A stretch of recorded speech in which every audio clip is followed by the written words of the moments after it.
My talk is titled Ecoambiguity, Asia and the Environmental Humanities. And there is a handout that's circulating that has the key terms for your reference. We'd like to cut down the trees with nature in mind. So declared Suzuki Takehiko, director of the Shosenkyo Kankyo Kyokai, or Shosen Gorge Tourism Association, in August of 2008. Part of Japan's Chichibu Tamakai National Park, Shosen Gorge has for decades been labeled the country's most beautiful valley. Years of deforesting meant that when the park was founded in 1950, little stood between tourists and the majestic rock formations for which the gorge is most famous. But by the turn of the 21st century, visitors were frustrated that trees were now blocking much of the view. The park's laissez-faire approach to the valley's vegetation did not threaten its ecosystems. Trees are hardly invasive species there. But this economically disadvantaged part of Japan depended on a steady stream of tourists who wanted to see cliffs, not trees. And some tourists even claimed that the trees were depriving the valley of its beauty. So Suzuki argued that trees, or part of nature, should be felled so that people could have a better view of nature, or the gorge. Despite Suzuki's appeal, most of the trees still stand and in fact are highlighted in the park's promotional materials. The Shosen Gorge Tourism Association's website features images of colorful trees growing beside and out of majestic crags. In some pictures, trees effectively obscure the cliffs. A banner running to the top of the website declares Shosen Gorge the most beautiful in Japan, full of the many wonders of nature. Now this episode encapsulates what I've called ecoambiguity, or environmental ambiguity, the complex, contradictory interactions between people and environments that have a significant non-human presence. Although parks generally are established, at least in part, to protect ecosystems from human abuse, they ultimately depend on the human footprint for their existence, because areas that do not attract visitors risk being developed. Likewise, calls to destroy one part of an ecosystem frequently stem from the desire to protect another. Deer populations, for instance, regularly are culled so that vegetation can be restored. But the ambiguity of people's relationships with the Shosen Gorge is particularly pronounced. The original request for deforestation stemmed from the desire not to save, but rather to see another segment of the landscape. Tourists wanted the trees removed, not so that the cliffs could be protected, but so that they could be photographed. Their calls, as I mentioned, have gone relatively unheeded, and trees remain part of the appeal, their foliage, particularly in autumn, a highlight of visits to the Shosen Gorge. Many parts of Japan and East Asia have not been so fortunate. To be sure, East Asia, which I'm understanding here as China, Japan, Korea, and Taiwan, East Asia has long been associated with belief systems advocating reverence for nature, especially Buddhism, Confucianism, Taoism, and Shinto, as well as numerous indigenous philosophies and religions. Popular perceptions, both within and outside the region, often hold that environmental degradation in East Asia began in the late 19th century, when East Asians, pressured by Western nations, assimilated the latter's technologies and industries. But in fact, East Asian societies have been transforming ecosystems for thousands of years. As the 8th and 9th century Chinese writer Liu Dongyuan has his contemporary and fellow writer Han Yu proclaim in the Tianshuo, or Theory of Heaven, of 814, quote, people's destruction of the primal forces of yin and yang by plowing, felling, drilling, digging, and building is even greater than that of the vermin. People make it impossible for heaven and earth and the myriad things to attain their true state. If there were someone or something who could damage humanity and make them daily fewer and diminish by the year, and make the damage to the primal forces of yin and yang steadily decrease, then such an entity would be someone or something who had achieved merit for heaven and earth. Han Yu's position is extreme, but his frustration is to a certain degree understandable. Indeed, the historian Rhodes Murphy has gone so far as to argue, quote, The Asian record makes it clear that despite the professed values of the literate elite, people have altered or destroyed the Asian environment for longer and on a greater scale than anywhere else in the world, even in the 20th century West. Now, I think Murphy perhaps overstates the case here, since early East Asian peoples, the changes they made to environments did not have the reach of those instigated by societies in the 20th century West. Nevertheless, the disjuncture between beliefs and behaviors is significant. As the historian Mark Elvin has observed concerning China, quote, "Through more than 3,000 years, the Chinese refashioned China. They cleared the forests, the original vegetation cover, they terraced China's hill slopes, and they partitioned its valley floors and fields. They diked, dammed, and diverted its rivers and lakes. They hunted or domesticated its animals and birds, or else they destroyed their habitats as a byproduct of the pursuit of economic improvements. By late imperial times, there was little left that could be called natural, little left that was untouched by this process of exploitation and adaptation. A paradox," Elvin continues, "thus lay at the heart of Chinese attitudes toward the landscape. On the one hand, it was seen as part of the supreme, numinous power itself.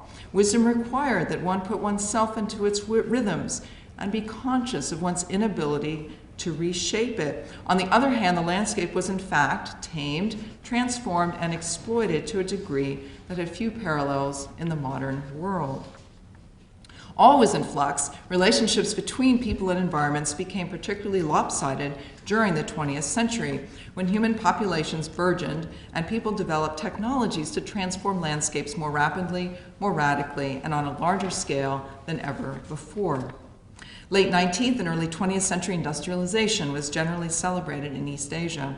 With few exceptions, the relatively unfettered use of natural resources was central to the narratives of China's, Korea's, and Taiwan's modern economic development, as well as Japan's prosperous growth and overseas empire of 1895 to 1945.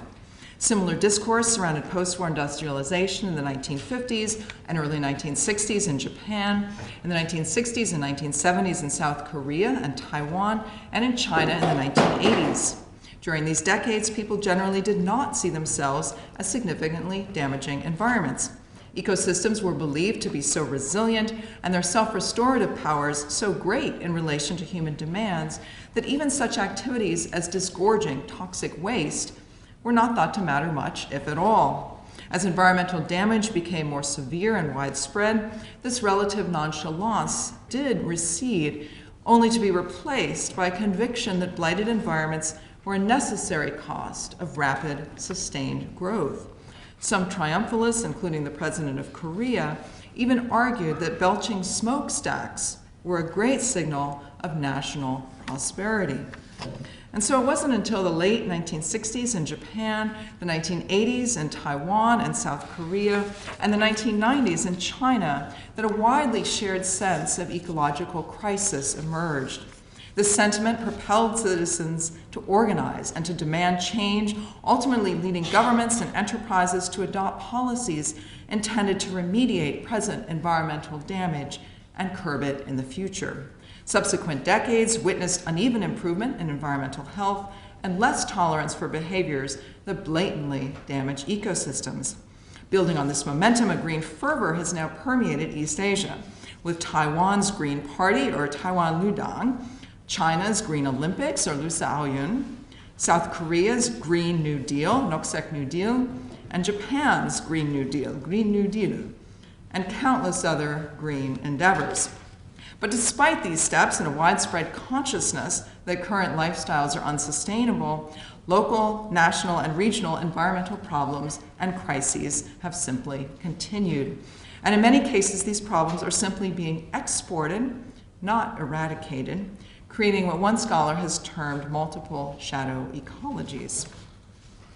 So given this history, it's not surprising that from their beginnings, and especially in the last 5 decades, East Asian literatures have engaged with environmental degradation. Now, this might surprise readers accustomed to the widely publicized conventional Asian literary images of Asian ecological harmony. Indeed, by idealizing people's interactions with their non-human surroundings and by giving the impression that East Asian peoples are inherently sensitive to the environment, that they love nature, that they intermingle frequently with it. Chinese, Japanese, Korean, and Taiwanese writers have, over the centuries, made East Asian literatures famous for celebrating the beauties of nature. Most eco-critical scholarship in East Asia, interestingly enough, does not focus on the region's own creative output, but instead, as in the United States and Europe, focuses on Anglo-European literatures and increasingly on Western language post-colonial literatures. However, references to eco-degradation have appeared in East Asian literatures since their beginning. For instance, the Shijing, or Classic of Poetry, China's first poetry anthology, dating far back, reveals clearing land as an important marker of becoming civilized. Peoples whom the early Chinese perceived as barbarians called attention to their powers of deforestation as proof of their own progress. Now, the Classic of Poetry was compiled around 600 BCE during the Zhou dynasty, a dynasty founded, as one scholar has put it, on, quote, the clearing of landscapes. And indeed, the Shijing legitimates the Zhou dynasty with such lines as, "Heaven examined the mountains, and the various oaks were uprooted, the pines and the cypresses were cleared, and here it was that heaven made a state." Similarly, the 8th century Manyoshu, or Collection of 10,000 Leaves, Japan's first poetry anthology, depicts Emperor Jomei as rejoicing in his people's having commandeered the land. Now, Emperor Jomei reigned from 629 to 641, and his reign coincided with the early decades of Japan's so-called ancient predation, which dates from 600 to 850. This was an era of construction and logging on a scale never before seen on the archipelago. Read eco-critically and taking into consideration historical circumstances, Emperor Jomei's famous lines about the smoke rising above the land as the gulls rise above the seas suggest that people have made the land their own and that there are no more gulls rising above the land. At one point in his poem, the emperor refers to Japan as Dragonfly Island, or Akizushima, which was a common name for Japan. But even though flying animals, or dragonflies, give the land its name, the fact that only smoke is to be seen above the land is seen as a sign of progress. As I discuss in my recent book, Ecoambiguity, Environmental Crises in East Asian Literatures, although there are many references, and many, many references to ecological abuse in East Asian creative writing from its beginnings, concern for environmental health did not become prominent in the corpus until the 1960s in Japan and Korea, and the 1980s in China and Taiwan. Now, some creative works that discuss damage to ecosystems conform to conventional understandings of nature writing, at least in their place of origin, but many more do not. In fact, I think the tremendous variety of literature in East Asia and throughout the world that addresses eco-degradation, incorporating references that occasionally celebrate, sometimes simply describe, and often condemn harmful changes to environments, testifies to the persistence of damaged environments and to the ecological consciousness, however diaphanous, of literary artists. So I initially planned to organize this book, Ecoambiguity, around creative treatments of major environmental problems in East Asia. I thought of comparing, for instance, Chinese, Japanese, Korean, and Taiwanese and other literary engagements with deforesting, damming, pollution, overpopulation, species eradication, climate change, and nuclear apocalypse. After all, much of literature scholarship involves highlighting cultural and regional differences, differences both among individual, non-Western societies and between Western and non-Western societies. And separateness is often assumed to be more prevalent and important than similarity, not to mention commonality. But the more I read, the more it became apparent that something quite different was at stake. Throughout history, people have routinely damaged both proximate and distant landscapes, despite vast differences in cultures, differences in attitudes toward nature, differences in the resilience of the ecosystems they inhabit. Environmental damage, of course, has differed greatly, yet there are few, if any, places on Earth that have not been harmed by the human footprint, literal or metaphorical. So I soon realized it was important, indeed imperative, to analyze how literature, as a form of discourse, deals with the causes and consequences of eco-degradation writ large. And once I no longer looked at texts primarily through the lenses of individual societies or individual environmental problems, but instead examined how creative works from disparate places negotiated more generally with ecological quandaries, their shared environmental ambiguity became unambiguously clear. The authorial, readerly, cultural, and environmental circumstances and identities behind the production of particular texts certainly mattered, but they didn't matter quite as much as I had presumed. Environmental ambiguity, I found, is a hallmark of everything from brief poems to multi-volume novels, from the work of writers known globally to those scarcely recognized within their own societies, from texts discussing relatively isolated ecological distress to those mentioning it only, to those concerned with it on a global scale, from those that focus on environmental distress, those mentioning it only briefly, from works that celebrate eco-degradation to those that decry it, and in texts published everywhere, from the Americas to Europe, Africa, Asia, and Australia. To be sure, environmental ambiguity appears more prevalent in literature from East Asia than in other textual corpuses, and its irony, I think, is certainly deeper, considering the region's long cultural history, celebrating intimate ties between people and nature, even as its peoples, its cultures severely damage their environments. But with several notable exceptions, and especially within East Asia, these disjunctions, their many permutations, do not depend quite as much on specific literary culture or environmental problems as one might have assumed. And so I move the focus to the concept of environmental ambiguity itself. Languages, genres, styles, and tropes differ within and across cultures, of course, but the concerns raised have much in common. In addition, although I'd first thought of focusing on a few key writers and texts, the more I read and was exposed to the incredible variety and richness of East Asian creative negotiations with environmental problems, the more it became vital to counter the common perception that, with several prominent exceptions, East Asian literatures typically describe only harmonious human, non-human relations. Examining a wide range of Chinese, Japanese, Korean, and Taiwanese texts that address eco-degradation, I think makes us more aware of the many ways different societies have grappled with phenomena that are grounded in their specific cultures and histories, but that also resonate with those of other places and peoples and have widespread regional, if not global, implications. So my objective in the book was to work toward breaking down barriers of isolation, insularity, and exceptionalism, reminding us that although human societies, the environments in which they live, and the dilemmas facing different peoples and ecosystems are distinctive, they're not at all unique. Now, for most communities, limiting further ecological degradation and remediating damaged ecosystems of all sizes will require significant cultural change, including, in the words of my colleague Jim Engel, new learning, a changed ethos, and vigorous action. Societies need to reconceptualize the actual and ideal places of peoples and ecosystems, but perceptions also need to be aligned with actualities, and even more important, ideals need to be implemented. Essential to these endeavors is developing deeper, more nuanced understandings of the fluid relationships both among peoples and environments in specific places and moments, as well as over time and across spaces. Writing, reading, and analyzing literature can perform important roles in this undertaking. Literature has the power to move us profoundly as it exposes how people dominate, damage, and destroy one another and the natural world. And it also allows us to imagine alternate scenarios. As another of my colleagues, Lawrence Buell, has argued, quote, for technological breakthroughs, legislative reforms, and paper covenants about environmental welfare to take effect or even to be generated in the first place requires a climate of transformed environmental values, perception, and will.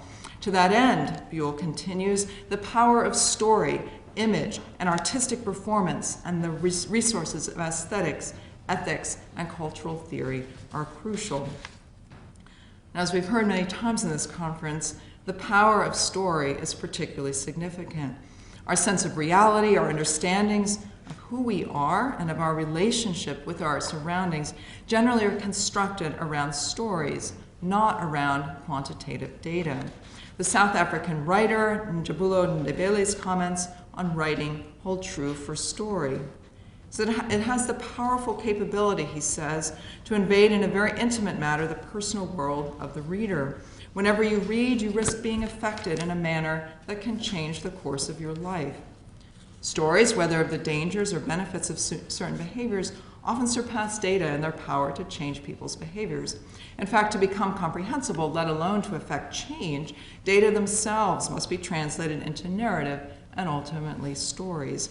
Stories have the capacity to awaken, reinforce, and redirect environmental concern and creative thinking about environmental futures.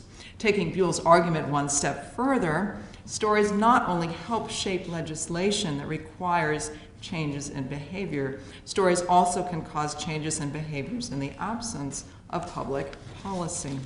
Indeed, literature's regular and often blatant defiance of logic, precision, and unity enables it to grapple more insistently and penetratingly than many other discourses with ambiguities in general and with those arising from interactions among people and ecosystems in particular.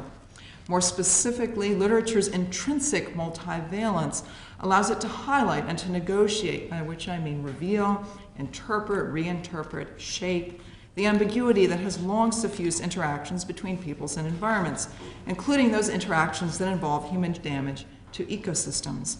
Ambiguity here emerges not primarily as an ethical or aesthetic value, but instead as a symptom of epistemological uncertainty that's parsed both sympathetically and exactingly as a deficit of consciousness and or an implicit confession of the impotence of writers and literary characters. Now, environmental ambiguity manifests itself in multiple intertwined ways, including characters' ambivalent attitudes toward nature, their confusion about the actual condition of the non-human, which is often a consequence of ambiguous information concerning the state of the environment. Other forms of ambiguity include contradictory human behaviors toward ecosystems and discrepancies among attitudes, conditions, and behaviors that lead to actively downplaying and acquiescing to non-human degradation, as well as to inadvertently harming the very environments one is attempting to protect. These imbricated forms of environmental ambiguity are fundamental attributes of literary works that discuss relationships between people and the non-human world. So in the time remaining, I'd like to speak a bit more about what is to me one of the most intriguing forms or intriguing groups of texts grappling with environmental ambiguity, namely those that exaggerate the failure, hypocrisy, and even malevolence of environmental movements.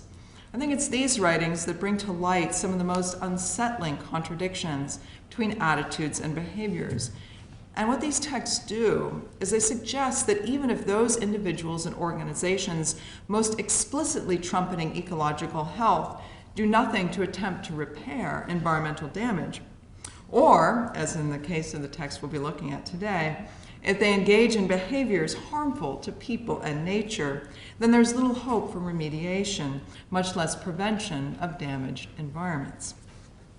Now, some texts, including the Japanese environmental activist Sakaki Nanao's poem Haru wa Akebono, or Spring Dawn, written in 1994, and the Chinese writer Huang Lixiong's novel Huang Ho, or Yellow Peril, written in 1991, portray environmentalists as among the world's most destructive individuals. These texts are, of course, fantastical. Their authors were fervent environmentalists. But the parodies they're writing about environmentalists were not only against extreme environmentalism, but also against placing too much confidence in environmental groups or in specific individuals to repair ecosystems effectively. Spring Dawn highlights the hypocrisy of a group of extraterrestrial environmentalists. Reminiscent of the classic science fiction film The Day the Earth Stood Still, in this prose poem, Black Angels, a superhuman people representing environmentalists from outside Japan, angry at that nation's exploitation of foreign resources, this group comes in to avenge Japan's worldwide destruction of ecosystems. But whereas in The Day the Earth Stood Still, the alien environmentalists target people, believing they must be exterminated so that the planet can be saved, in Spring Dawn, these extraterrestrial beings annihilate trees and threaten to attack nuclear power plants. Now, Sakaki's text is dedicated to the early Japanese writer and court lady Sei Shonomon, best known for her Makura no Soshi, or Pillow Book, of 1002. Pillow Book begins with a celebration of the spring dawn. The narrator declares daybreak the most beautiful attribute of the season and celebrates how it subtly colors distant hills. Echoing its predecessor, Sakaki's spring dawn likewise opens with the phrase, "In the spring, it was the dawn," followed by a note that, quote, "Cherry blossoms are in mid-bloom. Today is the flower festival, Buddha's birthday, Friday, April 8th. This is exactly what we expect from Japanese literature. But, as with other literary works on eco-degradation that cite classical predecessors, Spring Dawn veers quickly from Sei Shonogon's verse. The following line describes a band of 1,200 chainsaw-winged angels descending on Japan, carrying a flag congratulating Japan on the 1,200th anniversary of its former capital city of Kyoto. The Japanese presume that the Black Angels have targeted them because they're the world's largest consumer of trees, relentlessly turning trees into wood chips to toilet paper, and then toilet paper to comic books. The Black Angels are particularly concerned with the damage Japan's demand for wood chips has done to Australia's primeval forests. And nothing can stop this environmental group, not the Japanese riot police, not Japan's ground self-defense force, and not even the United Nations Special Inquiry Commission task force. The Black Angels use their chainsaw wings to fell every tree in Japan, in forests, parks, private gardens, and along city streets.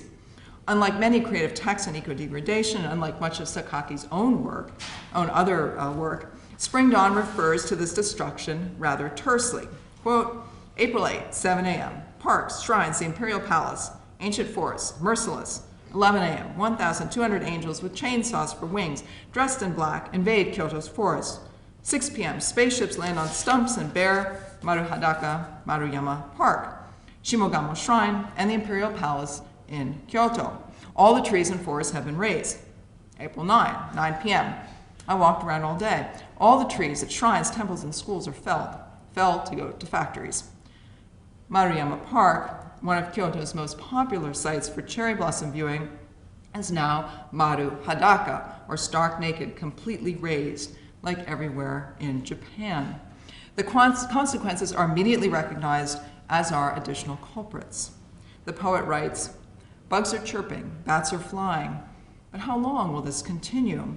Our garden violets are in full bloom, but without trees, what will become of them? Without trees, forests, and woodlands, there'll be no dragonflies, beetles, deer, or bears, and so we perhaps won't know the seasons. A world without trees, can we call it planet Earth?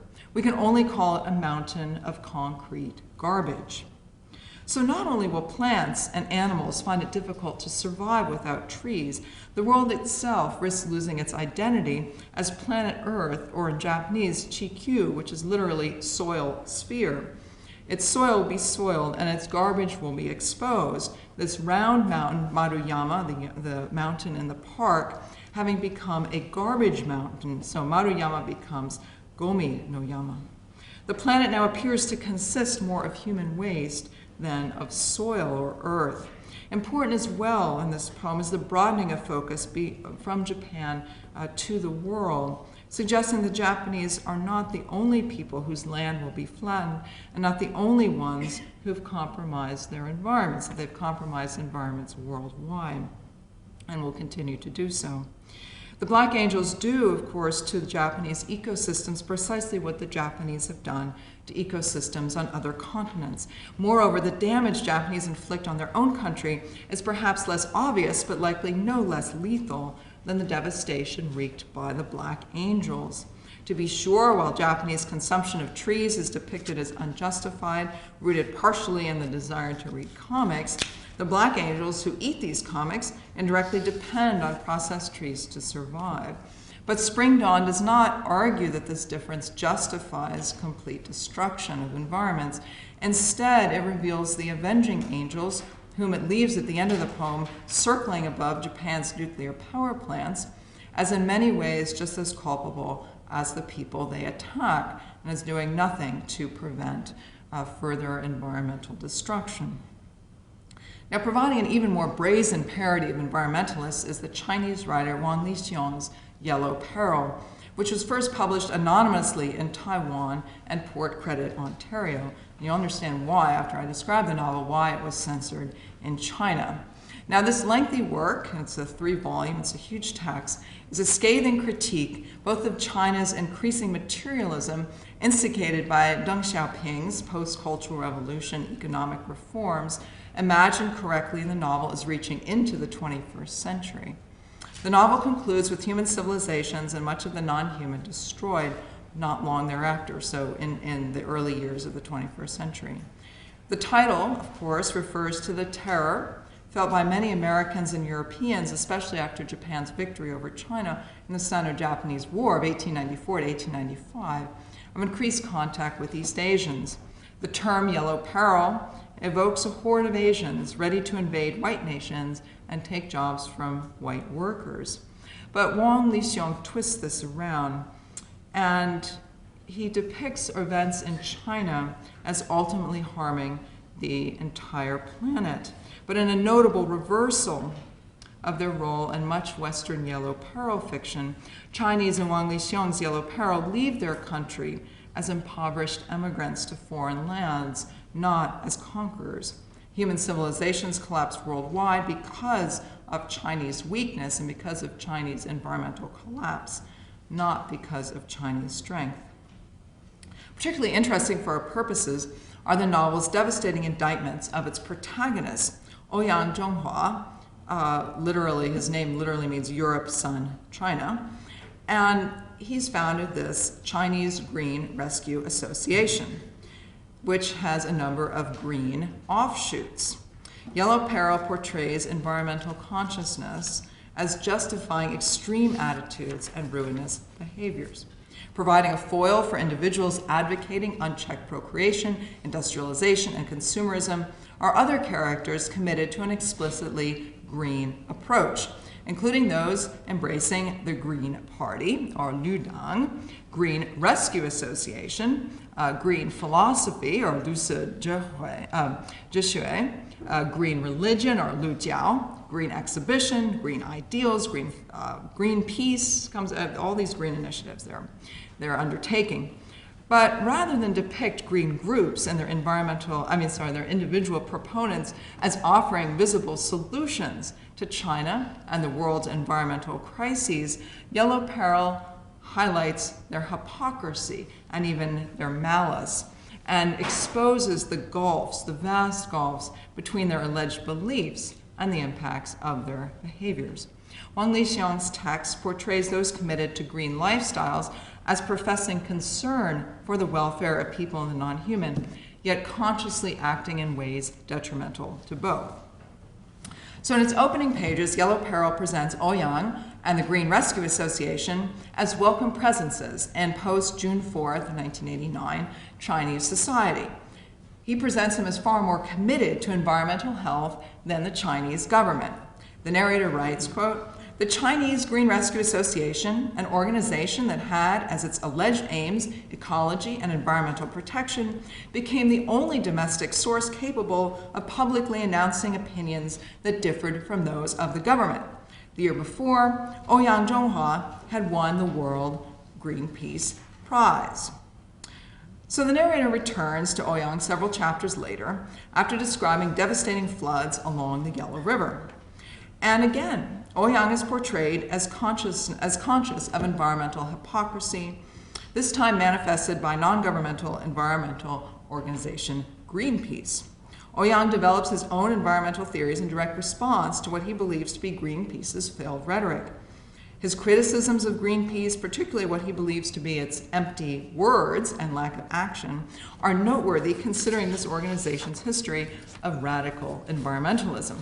Yellow Peril suggests that in a world on the brink of environmental collapse, even rhetoric and behaviors that have been in the past considered extremes are no longer sufficient. Greenpeace here is not accused of actively harming environments, but Ouyang is convinced that nothing good can come from giving more attention to guidelines for behaviors, like he accuses Greenpeace of doing, than to actual behaviors themselves. And so, when he parachutes into the Yellow River flood zone onto an island where people are temporarily isolated from outside political, economic, and social forces, he believes that he finally will be able to propagate successfully his green religion. He calls it green religion. But what he discovers is that those people he encounters have no interest in this green religion. I mean, they're barely alive. China's collapsing, flooding, starvation. People don't want a green religion. And Ouyang, instead of listening to the people, trying to figure out something, what he should be doing, instead determines that, quote, destruction and the green future will go hand in hand. And so not only do Ouyang and his Green Association take no steps to prevent the demolition of contemporary society, they actively encourage it, while sparing themselves and a chosen few. Replacing material humanity with spiritual humanity is their alleged purpose, but this has less to do with transforming consciousness than with eliminating those who aren't following his agenda. Now, the Chinese government, itself on the point of collapse, allows Ouyang and his group to establish 6 experimental bases to test these theories.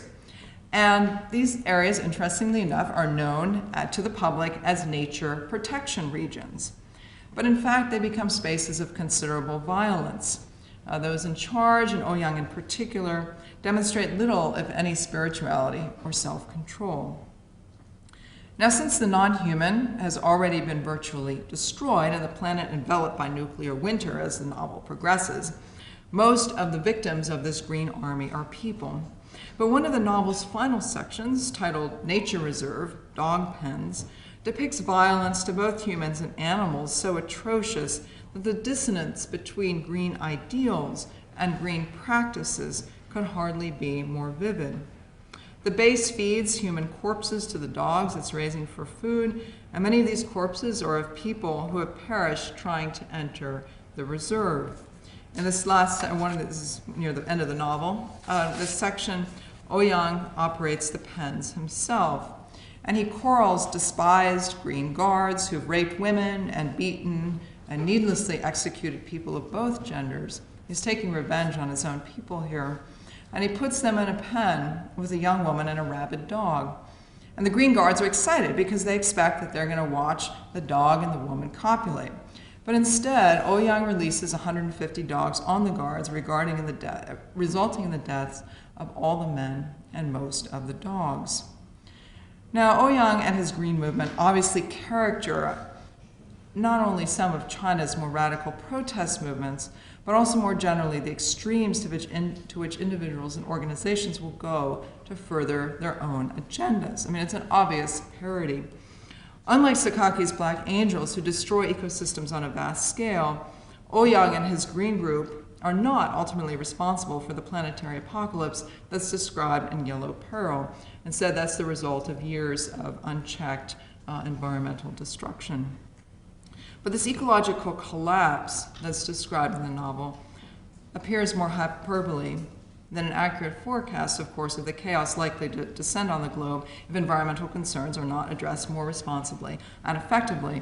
But even so, these parodies of environmental activism in Wang Lixian's novel significantly amplify many of the same concerns that are voiced in Sakake's poem, Spring Dawn. And they highlight the contradictions and the inconsistencies inherent in any attempt to transform both mental and physical landscapes. Forming significant intercultural conceptual networks or global literature networks, much literature on environmental degradation reveals, and however exaggerated and parodic form, profound contradictions between professed attitudes and actual behaviors toward the environment. And in so doing, these writings expose the eternal gaps between human aspirations and concrete actions.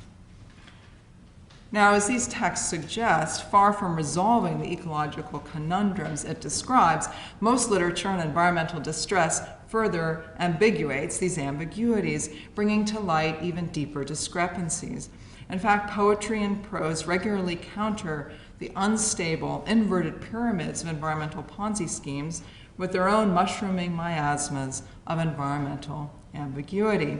Creative writing often makes matters even more confusing by remaining silent about these uncertainties, and many narrators and characters seem unaware of the discrepancies that they depict or they exhibit. Indeed, to the extent that they're aware of them, people, both in novels and in the empirical world, often suppress the contradictions inherent in their interactions with environments. Analyses of literature, I think, can provide sharp lenses for deeper insight into processes of environmental degradation by highlighting creative articulations of these disjunctions. Better appreciating the uncertainties and contingencies of eco-degradation in literature and in life should allow for more productive relationships among people and the natural world. And so in my work, I try to bring to light the tremendous variety of writing that engages with ecological challenges in East Asia and beyond. But just as important, I argue for more fluidity and flexibility in literature scholarship, including eco-criticism. And I suggest that we look not only more closely at how individuals address urgent matters of global concern, but also that we consider literary negotiations with these issues regardless of the national corpus to which particular texts belong. How we conceptualize widespread phenomena such as war, colonialism, poverty, disease, and of course environmental degradation is enhanced by examining the many literatures within world regions and to the extent possible of multiple regions around the globe. Analyzing literary treatment of these issues expressed in various languages and in various cultural settings leads to clearer understandings of shared problems and a better basis for resolving them. And of course, this is not at all to deny the importance of cultural specificity. It's crucial, I think, to understand the local and the national context in which literature is produced. But beyond focusing on what's written in particular languages or in particular cultural spheres, I think we as eco-critics and scholars of the environmental humanities need to analyze more how literature from various sites treats shared phenomena found in one form or another around the world. And the shift is in many cases subtle, but when we change frames of reference to the region or the globe, this shift is always significant. Discourse on disciplinary crises abounds, and many argue that literature scholarship and the humanities more generally are in crisis. This dilemma will not be easily resolved.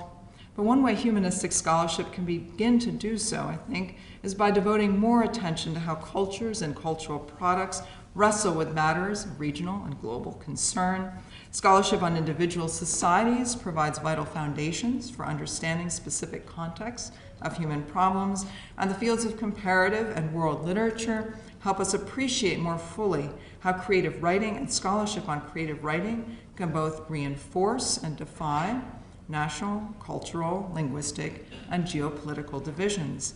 Eco-criticism and other branches of the environmental humanities, and literature and medicine and other branches of the medical humanities demonstrate especially clearly, I think, the exciting possibilities for humanistic intervention in local and global problems, but there's much work to be done. The future of humanistic area studies lies partially in understanding a broader range of cultural phenomena in regional and global perspective, and the future of comparative literature lies partly in exploring the complexities of the world's many vibrant, yet relatively neglected literary contact spaces. Both fields will benefit greatly from further attention to networks of literature dealing with global problems, to examining how literature and other cultural products worldwide grapple with matters of planetary importance. And so without abandoning our time-honored approaches, humanists need to collaborate more systematically with one another to expand their cultural and their disciplinary scopes, integrating diverse materials and methodologies, even while nurturing expertise in new and specific areas. And to echo some of our other speakers, ideally working side by side with colleagues in the social, physical, and life sciences, I think we need to develop deeper connections among disciplines with the ultimate aims of opening ourselves more fully to the wider world, culturally, geographically, biophysically, and of analyzing how the cultural products to whose study we devote our professional lives do the same. Thank you.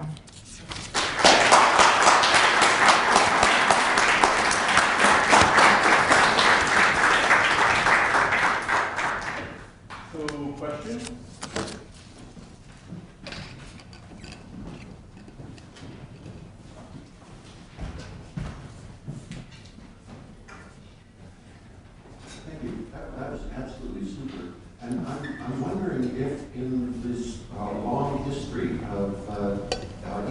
ambiguity you've documented, are there any trends in tendencies to explicitly recognize the ambiguity by the authors themselves, and in particular to make any suggestions about resolving those ambiguities? You know, occasionally one will find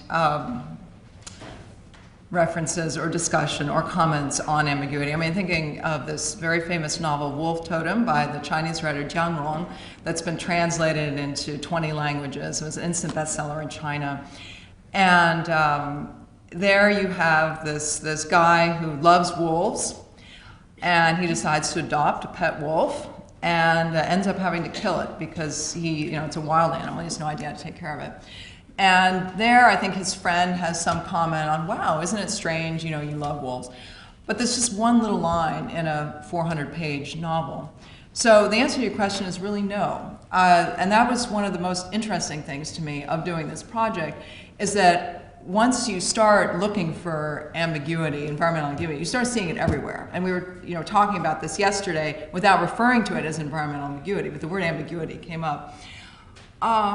And why is that? I'm not sure. I mean, when writers are interviewed about their work, or you read their introductions or prefaces, they often will address this disconnect, but not in any sustained way. So it's one of these really interesting things that people will sort of mention, but they won't talk about it in any depth. And as to why that is, I'm not really sure.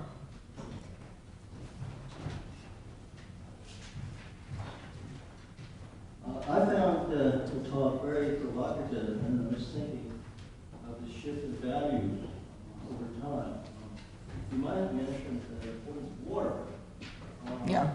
Water for Taoists is a very prime principle. Always flows downward.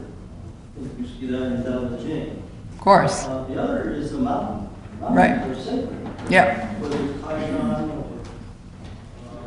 Sichuan or several so on.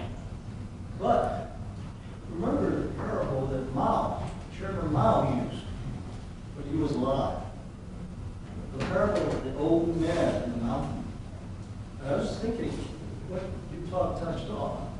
Mao said, each day this old man goes and moves a little bit of the mountain.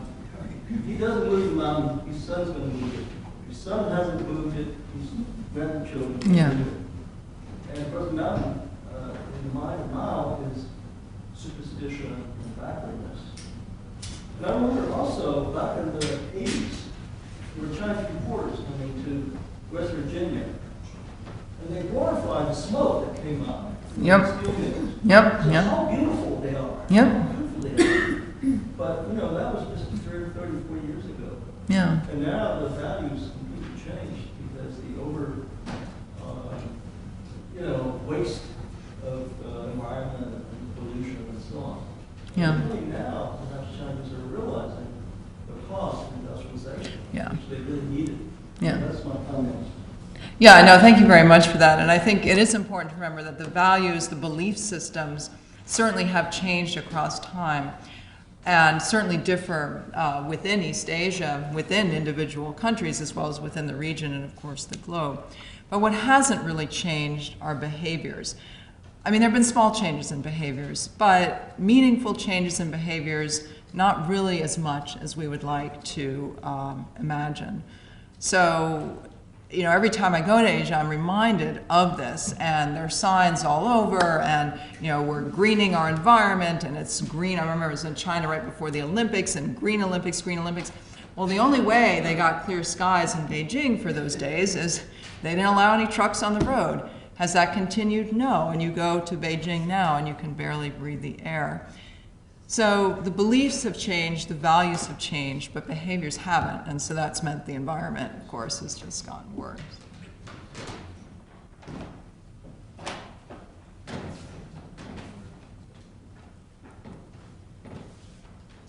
I wanted to, thanks Karen so much Thank for you. Provocative remarks. I wanted to remember the example of Nehru and his extolling the temple, the dams as modern temples. Yeah. There's something, a parallel, but in a different key. Yeah. But the comment and question I wanted to raise was flowing out of the restoration ecologist William Jordan at Wisconsin and his the book Sunflower Forest, where he talks about shame as the most appropriate disposition that he tries to teach to his students with regard to the act of restoration. And I was feeling some of those dynamics, though you didn't move towards that, but I thought in so-called shame cultures, actress Ruth Benedict and whatnot, Right. the shame show up in this literature with regard to environmental degradation. Yeah, I mean, it does in the same sense that it does in society, where the municipal government or the national government, but often it's on a more local level, will put into play policies. I'm thinking of, when I was living in Japan, and they're you put your trash in clear plastic bags because they're very strict about recycling and trash. And if you put your trash in clear plastic bags, it's a way to show your neighbors that you're doing the right thing. And I just moved into our new house there, and I wasn't aware of all these rules, and I came back from my run, and there was my next door neighbor sitting on my porch with my garbage bag. She'd, taken it from the street, and she lectured me on the importance of recycling. So, trying to instill great shame in me, and she succeeded in this. But, and I'm not trying to, criticize Japanese environmental policies, but in the sense of recycling, they're very up on this. But if you think of the other things that go on, everything's packaged to the nines. You can't just buy something simply. It comes in bags and wrappings and so the way people live their lives, recycling helps, but shame only goes so far. I mean, there are these policies that if you don't obey them, then you get shame, but there haven't been initiatives that require great changes in behavior and then shame people for not making those changes. And I think, that's one of the great, it's just one of the really sad things about environmental crises in general, is that we as human populations, no matter where we are, no matter what our cultures are, haven't been willing to make those necessary changes. And of course, I'm just as guilty and shamed as anyone else, but yeah. I appreciate usually what you've done, Karen. Just sort of three comments and so much to talk about here. But the pre-modern period, I think in Asia, just because Rose Murphy and Mark Elvin have made these very strong critiques, I don't think that's the end of the story. In other words, a lot more exploration as around the world. Environmental history being rather new, we have views over here and so on, but many cultures around the Mediterranean that speak their environment and so on and so forth. But I think that, and also text and tradition and praxis needs to be much more complex, for sure.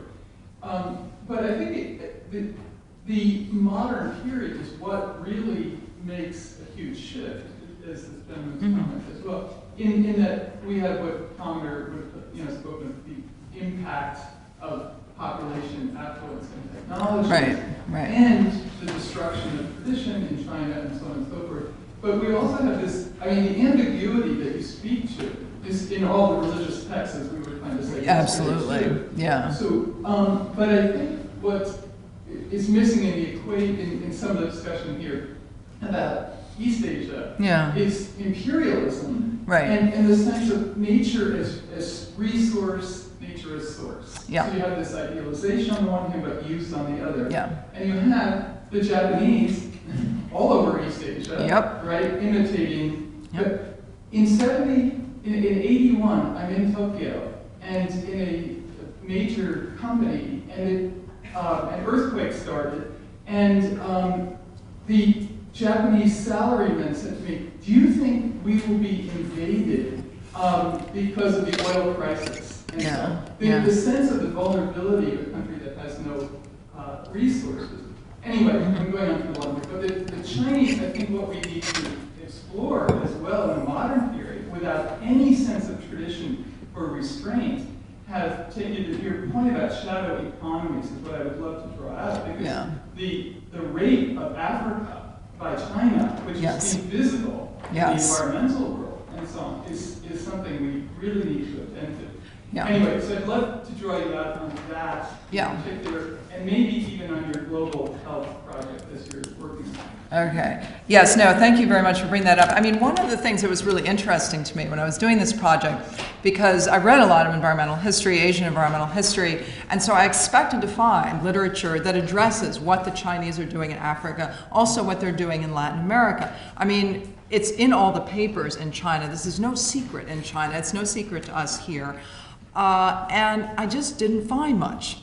Most Chinese literature about environmental crises focuses either on what's happening in China itself or often on more global problems like climate change or extinction more general problems. It does not address the African or what's going on in Africa or in Latin America.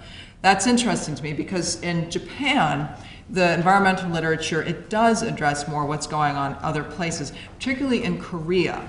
I mean, I'm thinking of this great collection I found of poems on the atomic bomb that was compiled in 2007, and most of the poems had been written after the year 2000, which meant that most of the people writing the poems were not themselves survivors of the atomic bomb, but rather concerned citizens interested in nuclear problems. And there, those poems do address the colonial period. They address Japanese industrialization in Korea. They address Japan using other nations, particularly in Southeast Asia and South Asia, as dumping grounds. Why are Japan's forests so verdant? I mean, those of you who've been to Japan know they have beautiful forests there. Well, because they get most of their trees from Southeast Asia, and they've been doing that, exactly as you're saying, since the colonial period. So it's funny because we don't see much of that in the literature of China. We do see a lot of it, or at least a measurable amount in the literature of Japan with this very, and the writers, of course, are all very conscious of this, that they're able to live the lives they are because of the resources that Japan or China are extracting from elsewhere in the world. In the case of the Global Health Project, that sort of stemmed out of the Environment Project because a lot of the texts I was reading were talking about environmental illness. In addition to, of course, the damage to non-human, they were talking about damage to humans and human bodies, and that got me interested in questions of global health. And I don't really, know what to, I mean, that's another huge project looking at how texts from East Asia are migrating around the Indian Ocean rim to South and Southeast Asia, Middle East, and Africa, and vice versa. But I think what's interesting in that context, particularly for the workshop here today, is expanding our vision of the cultural flows that are taking place, of the discourse that's taking place. Because what we often hear about, of course, is exactly as you said, and what's in all the papers, the environmental destruction.